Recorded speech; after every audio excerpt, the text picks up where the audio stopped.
asalaamaaleykum wa rahmatullah mbokk téléspectateur Faydu Sidqi wa Sadiqina ñu leen di nuyu bu baax a baax ba léegi ñu continuer liggéey bi nga xamante ne tey amal nañ ko depuis dëmb bu nekk di waxtaan ak mag yi taalibe yi muy muqaddam yi di bàyyi Idrissa Touré Cheikh Mamoud tey nag ñu ngi waxtaan ak magum taalibe yi nga xamante ne tey ñu ngi koy wooye Nton Barka Mbodj mu nekk magum taalibe bokk ci ñi nga xamante ne tey ci cosaanu gàmmu gi la ñu bokk ñi nga xamante ne tey ñoo taxawal lii nii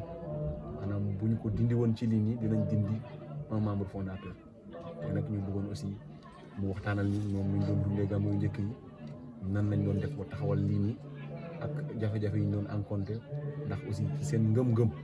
moom lañ yàqin ne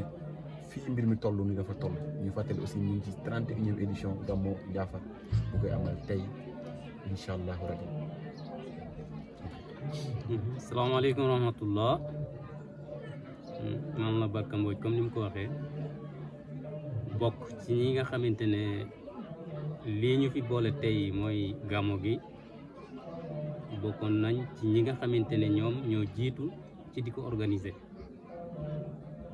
yalla boole won ñu ci nak ñun suñu yitte won nekkon manam biñ ko commencé ñun bobu ñu nga ca Dakar ñu doon jéem a ut liggéey te amaguñ doole amutoon te ñu bëgg a organiser gàmmu biñ waxtaanee ñun taalibe yi ba pare bi ñun ba ñu demee ca Dakar ci gàttal carte invitation yi nga xamante ne ñu ngi koy def pour muy ndimbal ci gàmmu gi man ak Mbisaan Diop ñun ñoo ko doon taxawee foofu ci gàttal bi loolu amee amoon nañ jafe-jafe parce que yenn yëngatu yi il faut que mu laaj nga am tuuti xaalis pour di dem di yóbboo ka indi waaye yàlla dafa defoon man mii nga xamante ne maa doon ànd ak Mbisaan yàlla dafa defoon man boobu fekk na ma am permis de conduire léegi kayit yi nga xamante ne moom lañ doon jël di ko def ay invitation man maa ko doon jël ku ma ko bindal ba pare ñu photocopier ko ay exemplaires yu bari par exemple exemplaire yaa ngi nii yu njëkk yi ñoo nekk noonu waaw léegi nag pour ñu yóbbu ko ci nit ñi ñuy dimbale dafa doon laaj paas waaye nag yàlla defoon na man amoon naa permis sama permis laa doon wone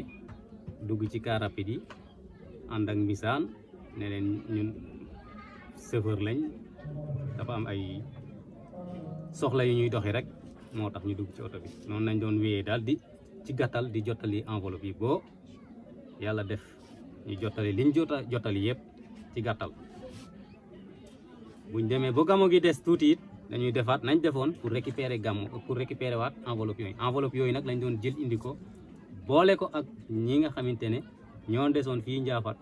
ñi nga xamante ne ñoo doon dem di gori ay bant ak kii sàkket ak la ca aju pour gàmmu gi taxaw ci gàttal daal mun naa wax ne foofu la gàmmu gi commencé ak ñun ci ay miti ak jafe-jafe waaw maa ngi yemagum ko